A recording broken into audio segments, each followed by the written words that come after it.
drink of water and hydrate as you go along.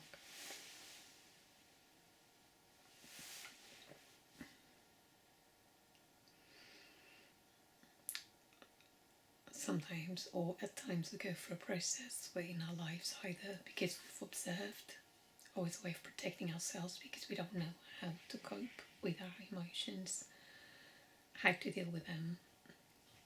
We don't have healthy coping mechanisms, so we kind of just block them out or distract ourselves with things so that we don't feel the emotions that are a little bit less comfortable or negative. We might not even understand the purpose and functions of the emotions. But when we look at the emotions with what's the function and purpose?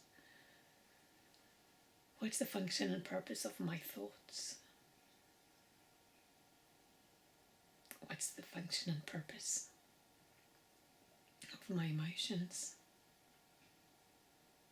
What is the function and purpose of my feelings in this moment? And often we find that all of them are trying to protect us in some way. Either protect us from others, from harm from others, or from experiencing a certain feeling.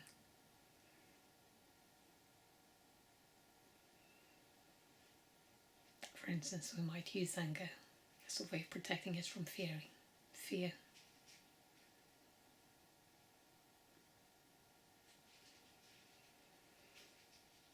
It might also be a way that we are struggling to manage our energy, and instead of containing it within us, it just comes out so we can feel the relief. So sit back, relax, make yourself comfortable.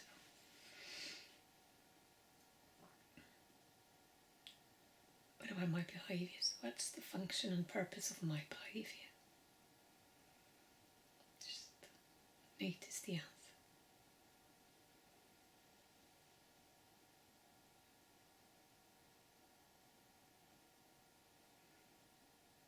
Often our behaviors are trying to fulfill a need,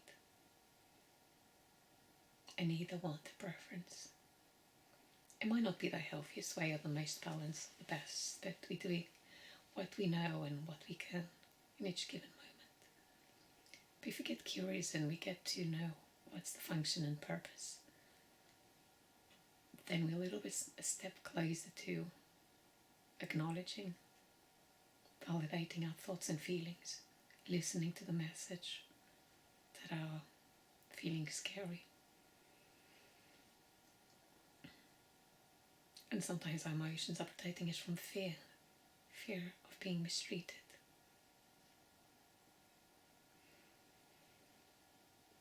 Or even we might be using them as a way to motivate ourselves to do certain things. We might judge and criticize as a way to have that punishment to make us do something. So it might be a healthy and balanced way and productive and useful way, and sometimes it is an unhelpful way.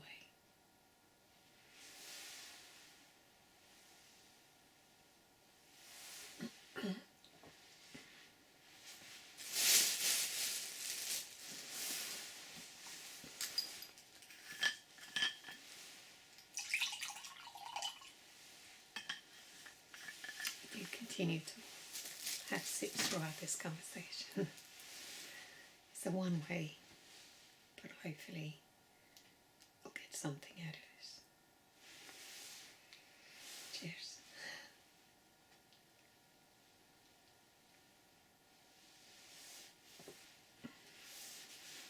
Notice how you're feeling in this moment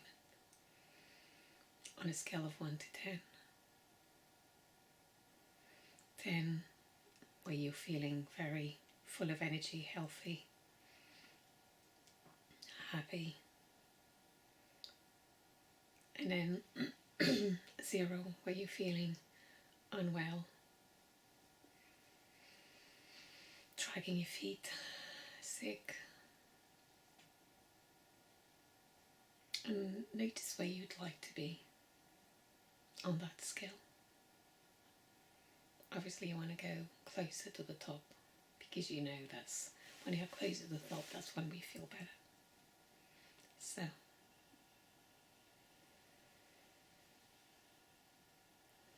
in this moment I'm feeling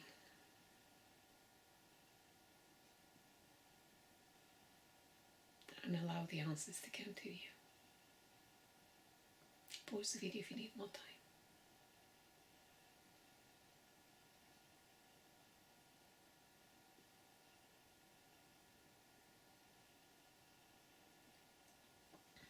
Notice the breathing. Is it shallow or fast? What do you notice? Is it silent or noisy?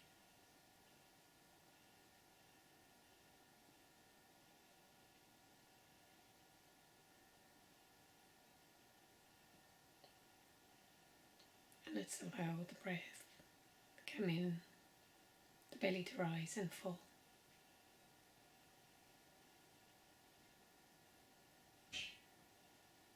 Let's clear one nostril and exhale fully through the other nostril. Clear the nostril and exhale fully. Breathe in. And breathe out.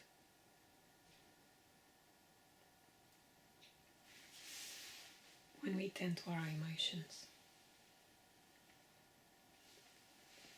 in an unhealthy way, by ignoring our feelings, by engaging in activities or substances or things that only mask but does not actually address them, we are only perpetuating the problem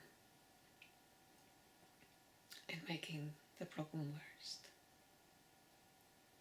So let's give ourselves permission to feel the emotion, but also to allow the healing to come through out of noticing, feeling it, taking steps to address and solve the problems.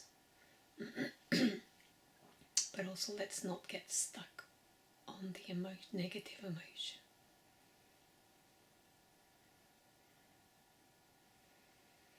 It's difficult to know exactly how long one should spend on the emotion.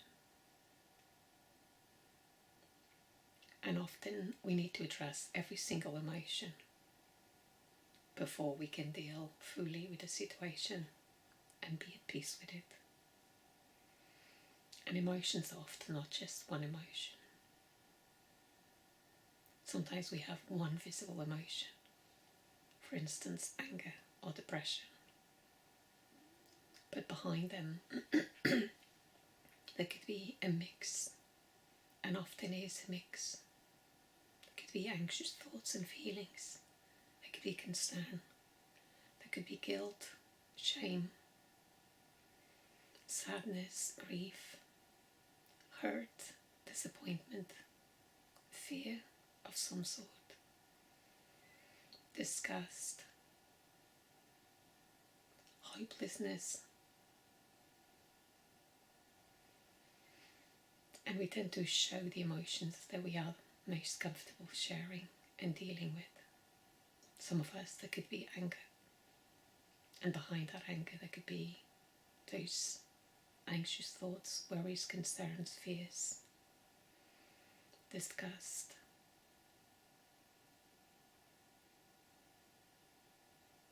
sadness. And some of us are more comfortable with sadness itself and cry, or feeling anxious. But we all feel the emotions. We might block. We might tend to live just one emotion.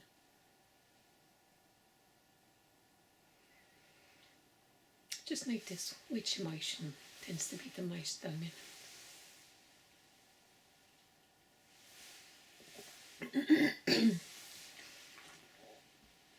Sometimes we might not want to show our vulnerable side.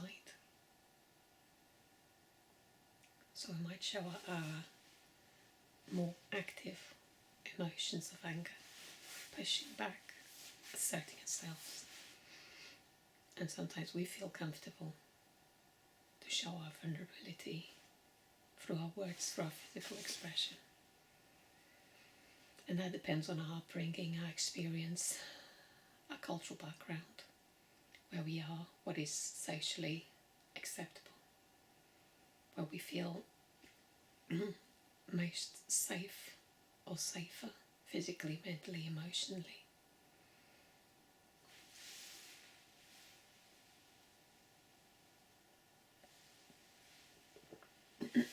It's only when you address all the emotions, the ones that are obvious and the ones that are not so obvious.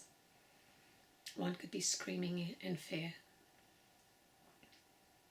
and we might just think the person is losing control and is angry.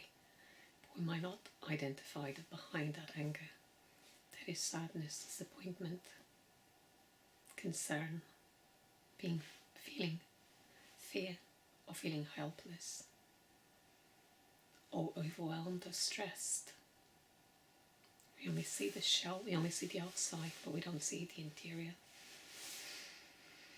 So, addressing each one addressing each emotion, making peace, validating our thoughts and feelings.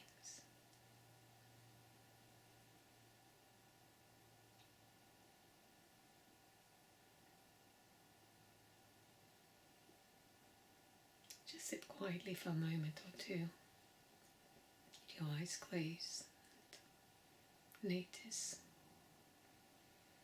the thoughts coming and going, just without judging, criticizing, just being curious.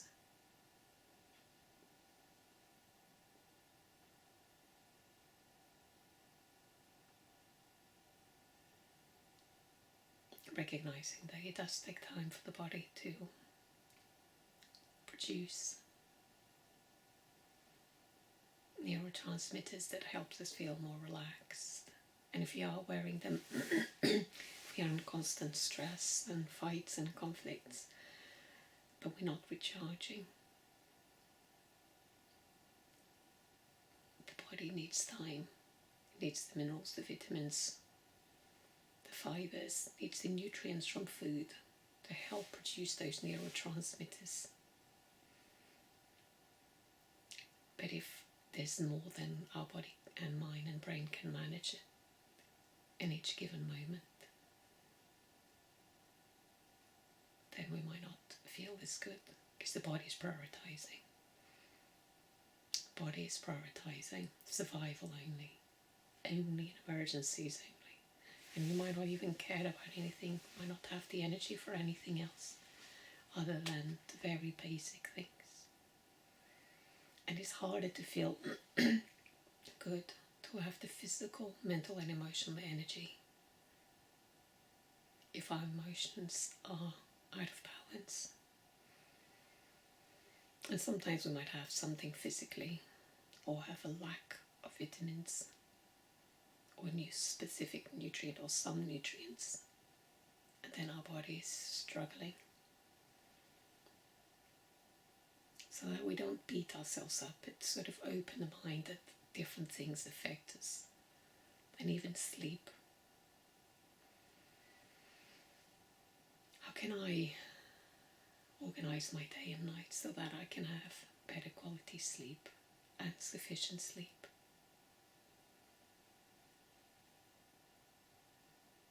Reducing stress, being active during the day, having good hygiene for sleep, bright lights during the day, low dim lights at night.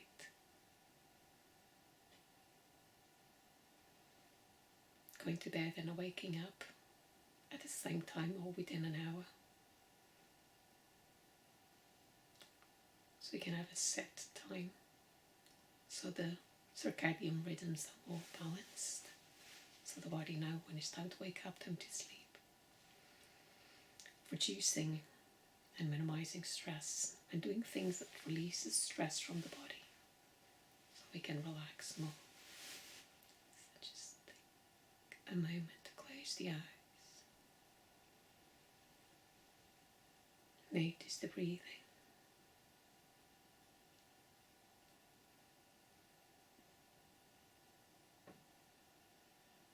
Take a full breath in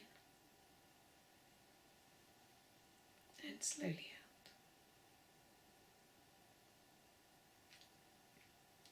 So we're going to notice where we are on that scale of 0 to 10 and do our best every day to check it, different times of day, and then bring ourselves more in line to a 7 or 8. If you are too far down, then we're going to have a very hard time. Any challenge will seem overwhelmed to our brain, and we are more likely and very likely, in fact, to be on the fight, flight, freeze mode. So we want to bring our mood to a place that is more balanced and do whatever we can in the most natural, healthy, balanced way that doesn't have negative consequences now, mid and long term. The most natural, healthiest way that we can improve our mood, because our mood affects our health physically, mentally, affects our attitude and behaviors towards our vocation, either work or the things that we look after, looking after ourselves, our relationships. So when we tend to our mood, when we prioritize looking after our mood,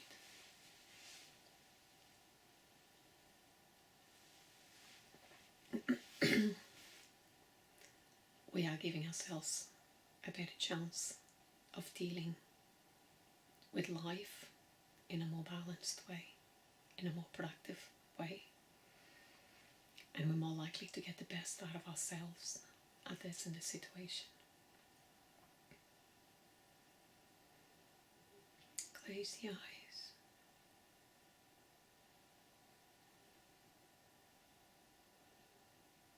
Notice the breathing.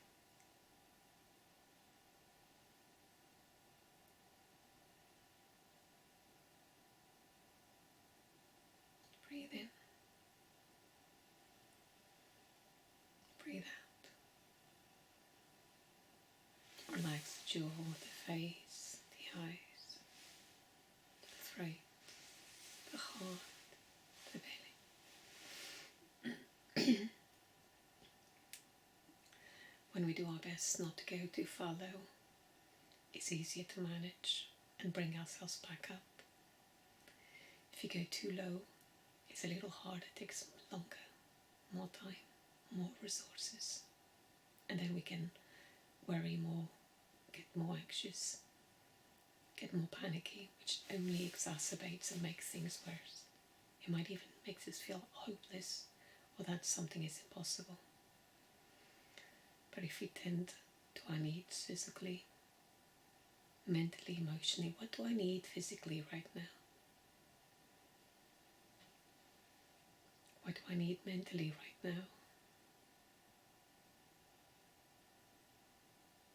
What do I need emotionally right now? What do I need spiritually right now?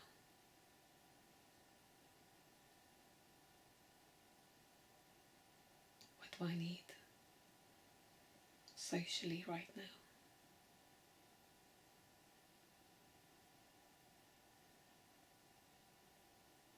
What do I need environmentally right now?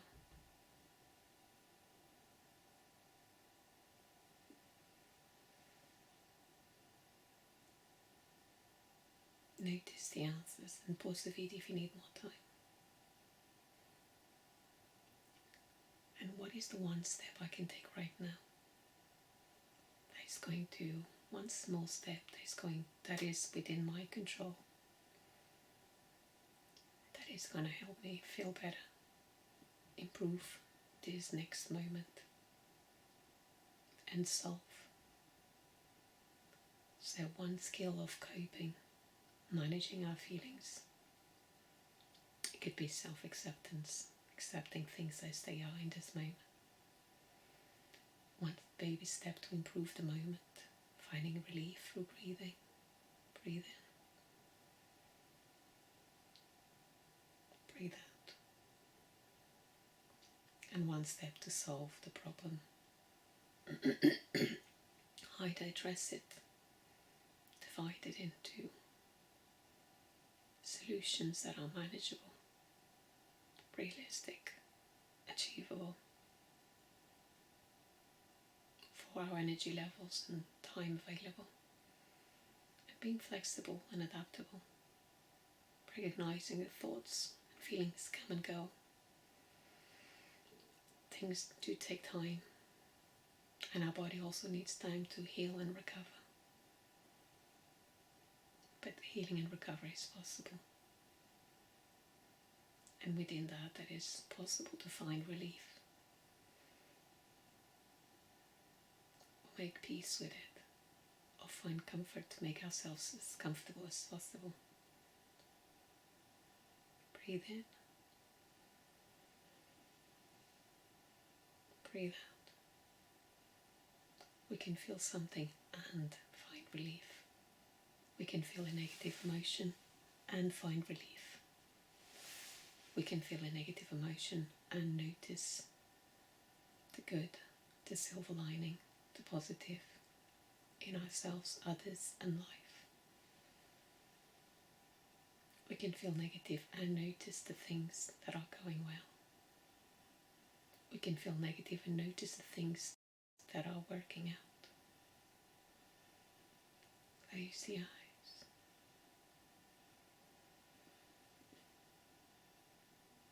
Breathe in. Breathe out.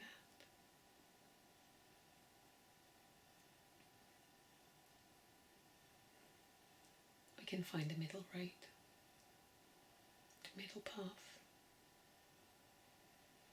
and recognize that things are often more than just one perception, more than one answer. So what can we do in this moment to improve the way we feel?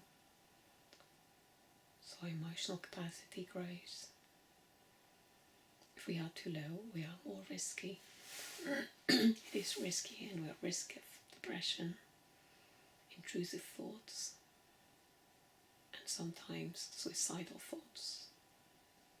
If you have thoughts beyond your control that is affecting your life, and even suicidal thoughts, to seek help from a health professional so you can be fully supported. If you are managing yourself,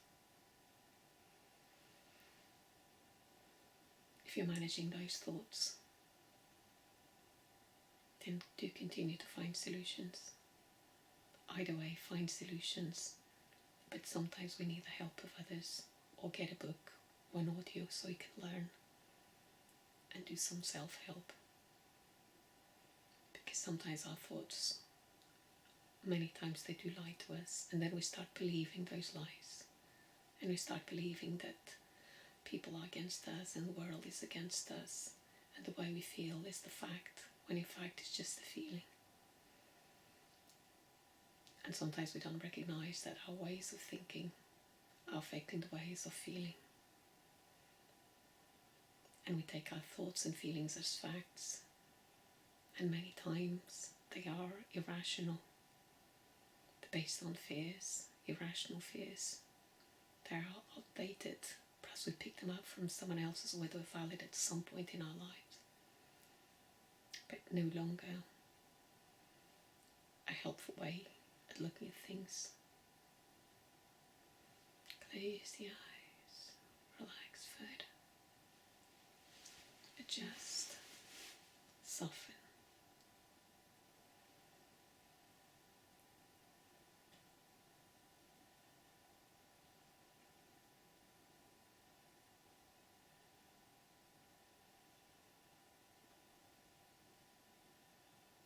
When we find peace and tranquility, we are resetting the clock, we are resetting our nervous system into the part of the nervous system that deals with calm and relaxation and healing and recovery. We're moving from the fight and flight and freeze mode that consumes so much energy, that usually takes priority automatically.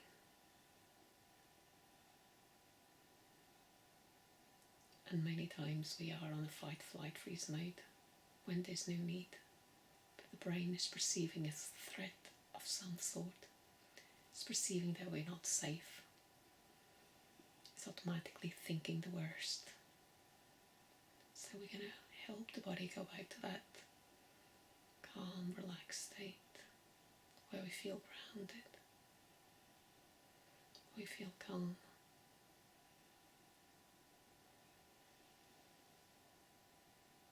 We feel at peace.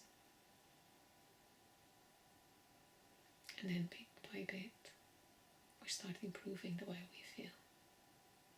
Perhaps with a little ho, ho, ho, ho, ho, ho, ho, ho, ho, ho, or a little smile. He, he, he, he, he, he, he, he, he, he. Or even a little laughter. Ha, ha, ha.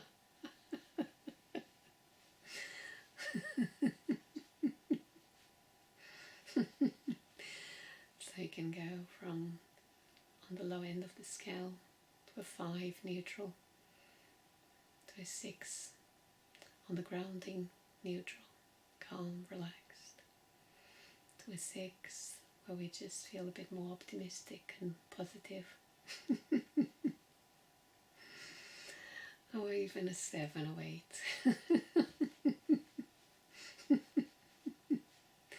We feel happier. And knowing that, yeah, this too shall pass. And if you can go up the scale even more, woohoo! Victory. Do it with others when you can, and when we can't, just help yourself on the way. But use that scale so that you don't go so low. Because when we are low, it's harder, and there are more negative consequences physically, mentally, emotionally, spiritually, relationally, occupationally. So you want to avoid that road, that path. Whatever you are, you'll bounce back. However, just harder. So don't beat yourself. Whatever you are, that's where you are. Then from there, find relief.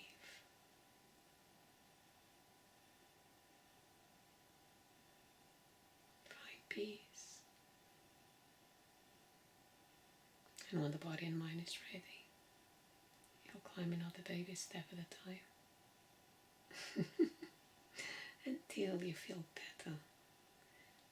Little and often is more manageable than discounting, just obsessively focusing on something that does not make us feel good. I know that are precious and life needs to be lived. But take the same way we take time to eat, to recharge, to give ourselves nutrients, the same way you take time to sleep, to heal and recharge. Also take time to improve the emotional well-being so the mood doesn't grow too low. So, in a better mood, we feel better. And we know that we all have our hormones that play a part, so make sure you've got to check if you are concerned, unsure, or too far off, to make sure there's no hormones out of balance or lacking vitamins or minerals of it, so the body is functioning and is having what it needs to function in a healthy way. So it's difficult to have good mood if you are deficient in certain vitamins, because the body needs those vitamins and minerals to produce the the hormones that helps you feel calm, relaxed, happy, joyful. So the life and the experience in life also influence. Sleep is also important. Hydration is also important. So one baby step at a time.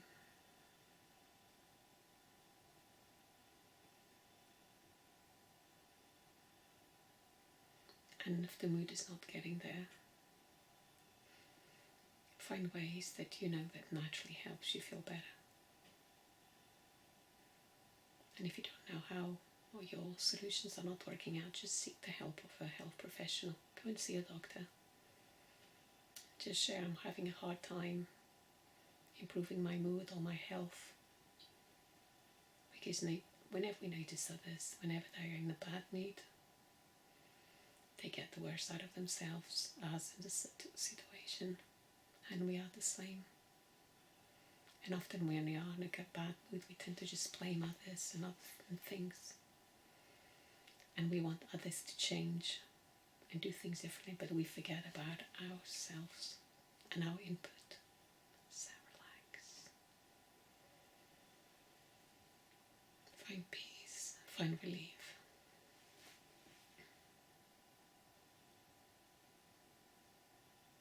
Breathe in and breathe out. Breathe in.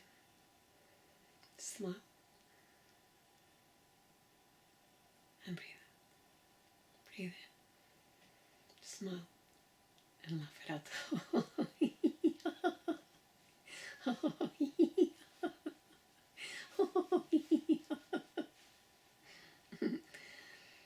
I sincerely hope that you feel a little bit more relieved in some way, better in some way, uplifted in some way.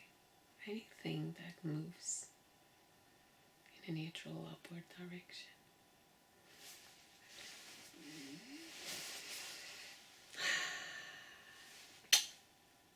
You'll be okay.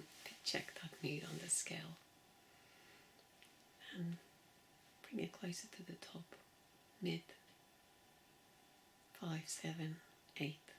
Ideally 7, 8. Ideally, so you're not too far down. If you go too far down, and you're not managing, speak with your health professional. Bye for now.